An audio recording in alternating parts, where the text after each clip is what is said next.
All right, hey everybody. Thanks for joining us again for our third trail talk. I'm Jason McDougald. I'm the executive director at Camp Greer and also part of the leadership team at the G5 Trail Collective. We're also joined today by Lisa Jennings with the U.S. Forest Service, and we're going to be kind of going over the latest version of the Old Fort Trail Complex map that we've been working on for the past few months. Just a couple things to note. In the chat box, if you could just put your name and where you're from, that would be awesome. That way we can have a record of who's with us tonight. A little bit of background. This map, we've been working on these concept trails for almost a year now, and we've gotten tons of good comments from our website. Folks have mailed comments to Lisa. We've had lots of good comments at the Ride House, and this latest version incorporates a lot of those comments and feedback, and it's also represents some changes that were made with our site visit with the INBA Trail Solutions planner. So we're excited to share this concept map with you and see what you guys think. Another note of background, we're approaching this project from a Trails for All lens. So we're really looking at how do we build trail in the Old Fort complex that is geared towards all user groups and all ability levels. So whether you're talking about mountain biking, hiking, trail running, trying to build trails that are accessible for all people in the community. So we're kind of using that Trails for All term as a way to communicate that. So with that introduction, I'm going to turn it over to Lisa, and she's going to take you through the new map and the different zones and let you take a look at some of those changes. Awesome. Thanks, Jason. So as Jason said, I'm Lisa Jennings. I'm the Recreation and Trails Program Manager for the Grandfather Ranger District of Pisgah National Forest. And so I'll be taking you through these maps today. And I know we have some folks on today who are new to the project. And so I'll try to give kind of that overall background and talk about where we started so that we can understand how we got to where we are now with this new version. And as Jason was saying, this is really a different project because of that Trails for All lens. And a lot of the things that we focused on over the past few weeks are making sure that we're meeting that mission of Trails for All, not only for all user groups, but for all use levels. And so for folks who are used to the Pisgah experience, but also for people who are new to the woods, and making sure that as people are coming out to these trails, they're having a good experience and we can match experience to all skill levels. We're working really closely with our community partners. So Jason and I are here today, but we are just two of a larger group of folks. Lavita Logan with People on the Move for Old Fort is our other key partner who couldn't be here this evening. She's the community lead and organizer of People on the Move Old Fort, which is a Black-led community group for the betterment of Old Fort, and they have been a huge supporter and really involved in this trail project. And then we also are working closely with McDowell Tech Community College. They're launching a trail construction and sustainability training program. And then we also have partners with what's called the Catawba Vale Collaborative. And that is a group of archaeologists, so from UNC Chapel Hill and Texas Tech. And they're involved in the storytelling component and interpretation around the forest and the trails and how people move through the landscape in and around Old Fort. So really a big comprehensive project with a great group of partners that have been collaborating around this for quite some time. We launched our public participation about 3 weeks ago with our first Zoom, and this is our third Zoom meeting, and we've heard just a great amount of feedback. So hundreds of comments, and And what's exciting is just seeing the community's knowledge of this area. So, you know, people are able to be really specific and tell us really great ideas. And that's been really exciting to see. So we have made a lot of changes because we've heard a lot of feedback from the community and really made this map so much better. And so we're really proud of how this has come and excited to present this to y'all. Because I really think this next version is moving in the direction of truly serving the community and having an equitable trail system and trails for all. So this is the new concept map, and of course it's a big project area, so we'll zoom into all these zones. But I'll say Wild South has helped us with some of the geospatial data, looking at LIDAR and geospatial imagery, and then Pisgah Map Company has helped us as well and formatted these beautiful maps that we're going to page through today. For those who are new to the project, just a little bit about our project area. So we are looking at the Pisgah National Forest lands that surround Old Fort. And the general area is kind of Ridgecrest to Curtis Creek. The concentration of trails is really in that area between Mill Creek Road and Curtis Creek Road. And so you can see all those kind of pinks and purples in there as our concept trails. There are a few kind of south of Mill Creek Road in the Katsuma area. And then of course, Catawba Falls being such a big community asset, we're looking at some improvements there as well as part of this project. So I'm going to take us through the zones pretty quick and just describe what the changes were from the previous map and some of those community comments that went into it. And then we want to leave a lot of time at the end for discussion, because this really is a discussion with the community and getting as many folks involved in this process as possible. So as I'm going through this, if y'all have a question, just type it in the chat box, and we'll get to those questions first before we open up the line for more of a general discussion. I'm going to start with Zone A, and for all of these, I'll start with the first version of the map and then flip to the new concept map. And so I will say the extent of these zones changed a little bit to encompass the trails that are now in those zones. So it'll be a little clunky getting from the old to the new, but at least to kind of show those changes, I think it's important to know where we've been to know where we're going.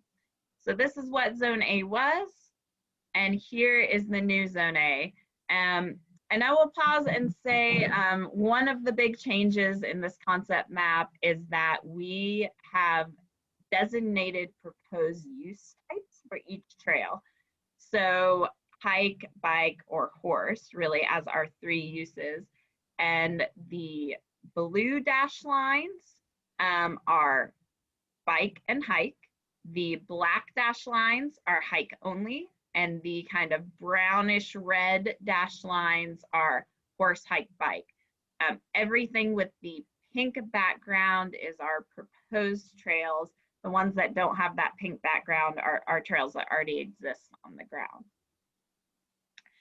So this is Zone A, the new map, and I'm just going to go through each trail and just briefly talk about a little bit about that trail. So A1 is actually the old Star Gap Trail. So we did quite a bit of looking at old USGS maps, and we're looking at how Star Gap Trail actually used to go all the way from Graphite, where it is now, up to Newberry Creek Road.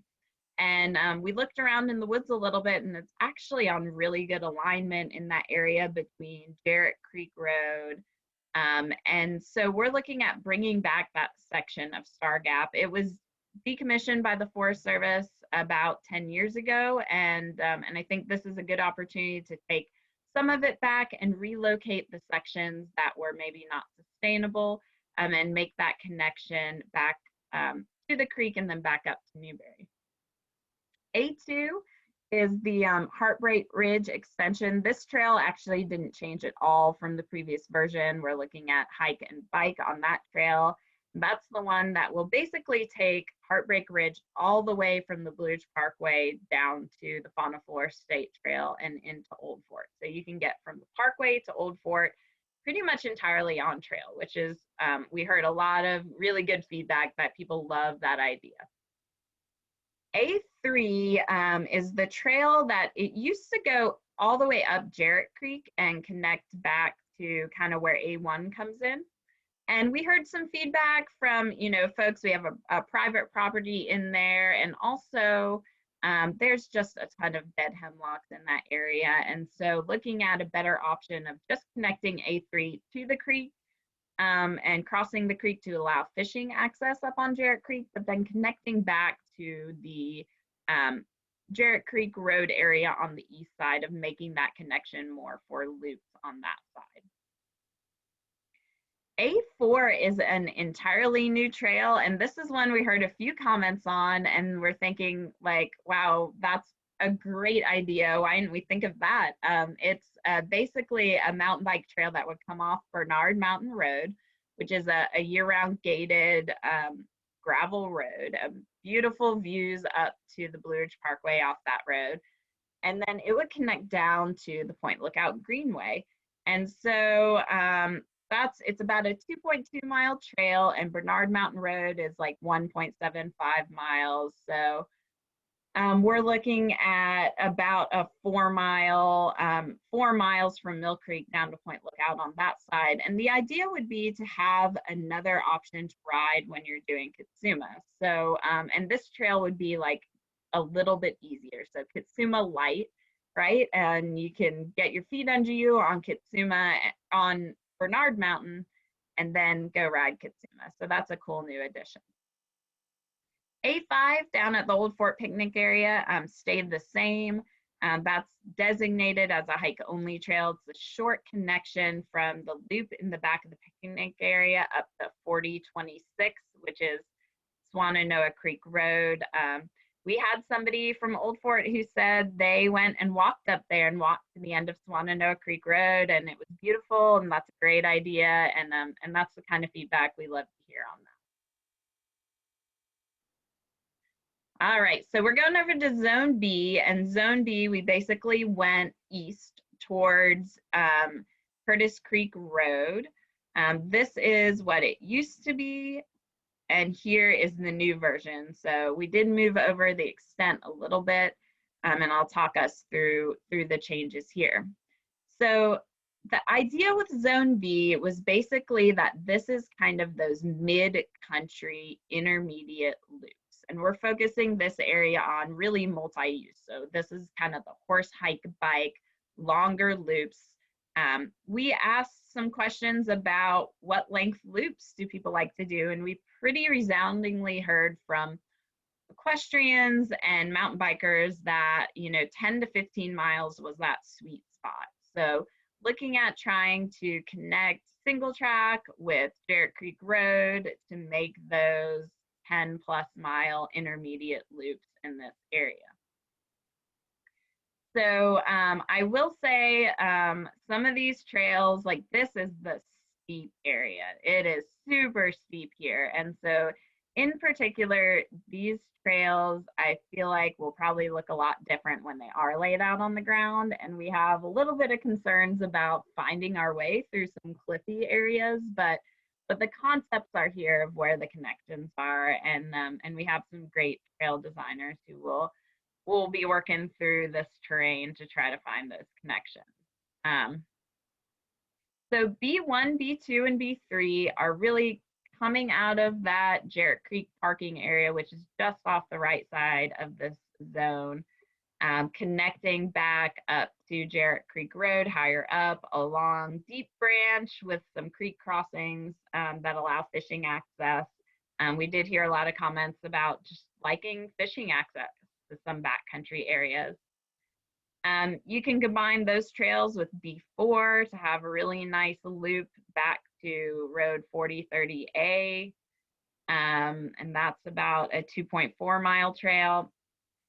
And then B5 on here stayed the same. That's just the little connection from the end of 4030A back to Jarrett Creek Road around Jordan Mountain. And we walked out this 4030A, and it's hard to call it a road. It is really beautiful, rocky, big trees, just a gorgeous area. And Backcountry Horseman's been doing quite a bit of work clearing out that that trail corridor. And I'm really excited about what that will add to the experience in this area.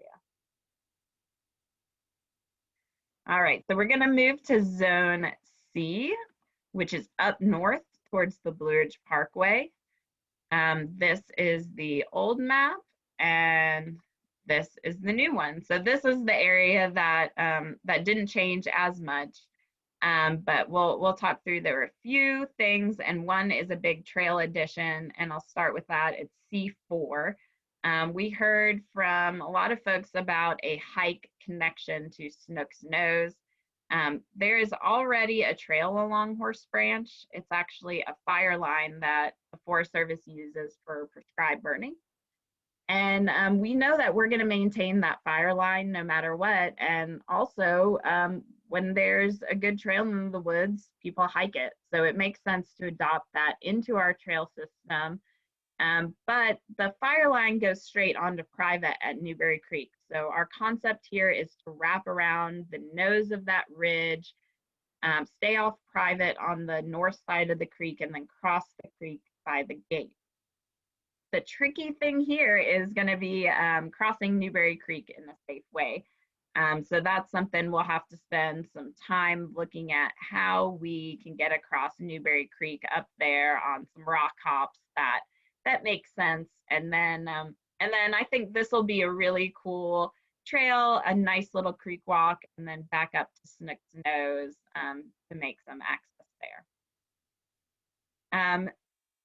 C1, C2, and C3 didn't change much. So we did designate that those trails will be hike and bike. C1 takes people off the parkway to connect Heartbreak Ridge and Newberry Creek Trail. You will note here, Newberry Creek Trail, we're proposing a user change to hike and bike. And we heard pretty resoundingly that folks support adding bike use to that trail. I think we counted 15 plus comments that say they support adding bikes to that trail. C2 is the Iron Mountain Trail. The only change on this was the end of the trail. We wrapped it around to where Star Gap is to kind of consolidate trail intersections. So those intersections are coming in one place to facilitate some better loops without riding that gravel road. But that's one, again, people are super excited about a rad mountain bike ride similar to Heartbreak, coming down that mountain to Jarrett Creek Road. And then C3 is just really facilitating that loop connection from this area back to Newberry Creek Road, so folks could park there on Curtis Creek and make these big backcountry loops. Zone C is the backcountry area of this trail system. So really those long distance, advanced Pisgah trails for mountain biking and backpacking and longer hikes. All right, so now moving on to Zone D, and this is way down in Catawba Falls, and really nothing much changed here except we designated use. So went to black for hike only, which is what the trail is up to the falls right now. We are currently working on engineering designs for the staircase that will take people from lower Catawba Falls to upper Catawba Falls. So getting those drawings of what that really complex structure will look like to get people there. And then our concept trail here is really cool idea to take people from the base of the upper falls up along Allison Ridge and back to the parking lot with great views down to Hickory Nut Gorge from this trail. And it'll be a good way to spread people out because we know Catawba Falls can get pretty crowded. This will be about a 3.5-mile loop when we're done with it. And then we'll also look at expanding the parking at the trailhead. All right, and finally, we're gonna go to a brand new zone. And this in the past was part of Zone B, but we're calling it Zone E. And this is really an exciting part of the trail system, because this is really where we're making sure that we have those beginner trails where folks who are new to the outdoor experience or new to mountain biking or horseback riding can really get into the woods in a way that's close to the trailhead, close to a restroom, and has a lot of opportunities close to Old Fort. So we're right here. The P is going to be the new Jarrett Creek parking area, about a mile up the pavement from the intersection of Curtis Creek Road and US 70. So really just a short 5-minute drive from downtown Old Fort. And we have quite a bit of loop opportunities here of those short loops. E1 is a new trail that goes out Bergen Mountain.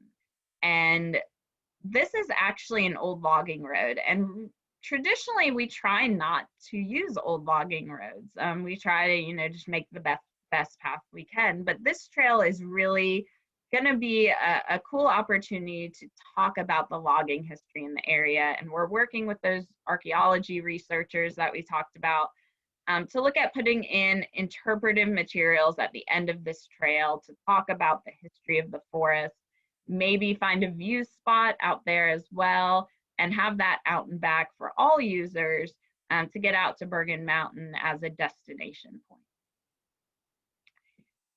E2 is up there by Salt Gap. That is a connection basically to make that loop on Jarrett Creek shorter. We had looked at using the social trail there, but we're gonna actually kind of use a new route through that to make sure it's less steep so that we can get all users on that trail. E3 connects Salt Gap and the Camp Greer Connector Trail back over to the east side of this trail system, having that single track option to make more loops. And then E4 is something that that is just super exciting. It's the area that is not steep in this project area, and this is really going to be a stacked loop beginner trail system. So looking at easy trails for hikers and bikers, multiple loop options, flowy trails, kind of likening it to the trail system at Lake James, to have this great opportunity right by the trailhead in Zone E. And so really this zone is where the biggest changes were made and where we've really making sure that we're accomplishing that mission of Trails for All. And so this is one of those areas that for us, just having such an accessible trail system is going to be a huge benefit. All right, so that was it. It's a lot of trails to get through. I think when we added up the mileage for these concepts, it was close to 35 miles. So we'll see what that actually looks like on the ground and how many of these work out when we get to trail flagging. But before we open it up, I just want to quickly touch on the timeline. So we are in November, right? We're in this public participation period, and we've had 3 Zooms, and we're hearing from folks, and we want to hear from everybody who has a stake in this trail system now. Because in December, we'll have our trail designers with INBA Trail Solutions back, and they'll be doing the trail assessment and flagging.